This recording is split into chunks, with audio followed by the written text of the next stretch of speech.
10 जानेवारीला शिवसेनेच्या आमदारांच्या पात्रता अपात्रतेसंदर्भातला मोठा निर्णय येणार आहे। मात्र त्यापूर्वी मुख्यमंत्री एकनाथ शिंदे यांनी एक महत्त्वपूर्ण वक्तव्य केलंय।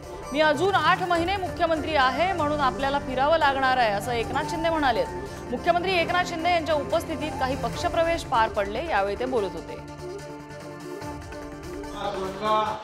याचं पण अभिनंदन करतो। आता 4-6 महिने 8 महिने अजून आहेत, खूप आपल्याला फिरायला लागेल। तुझे वडील पूर्ण जिल्हा पालथा घालत होते, आज वडिलांची पुण्याई आपल्या सगळ्यांचं जे काही सहकार्य आहे आणि म्हणून आपल्या पालघर मधल्या प्रत्येक माणसाला न्याय कसा मिळेल यासाठी आपण सगळेजण काम करूया।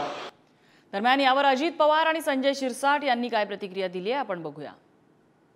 बाबा, त्यांनी कार्यकर्त्यांना काय सांगावं हा त्यांचा अधिकार आहे ना। तुम्हाला त्याच्यात काय वाईट वाटतंय? तुमच्या पोटात का दुखतंय? मला हे कळत नाही। ते आज राज्याचे प्रमुख आहेत, प्रमुख पदावर राहण्याच्या करता जे बहुमत असायला पाहिजे आज ते त्यांच्या पाठीशी आहे आणि त्याच्यामुळे कार्यकर्त्यांना बोलत असताना ते काय बोलले ते मला माहित नाही, कारण तू प्रश्न विचारलाय म्हणून मी त्याचं उत्तर देतो।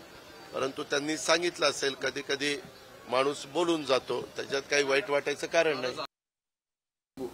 विधानसभेचा कालावधी हा 8 महिन्यानंतर संपणार आहे। 8 महिन्यानंतर येणारे विधानसभेची निवडणूक आहे। त्या निवडणुकीनंतर पुन्हा मुख्यमंत्री कोण हे सर्व तिन्ही पक्ष येऊन ठरवले जाईल आणि त्याच्यात तो मुख्यमंत्री विराजमान होईल। म्हणून आताच्या कालावधीमध्ये एक दिवसही कमी होणार नाही हे शिंदे साहेबांना सांगायचं होतं। मी पुन्हा इलेक्शन त्यांच्याच नेतृत्वाखाली लढवले जात असल्यामुळे मी ह्या कालावधीमध्ये मुख्यमंत्री राहणार आहे अशा पद्धतीचं त्यांचं असलेलं ते वक्तव्य।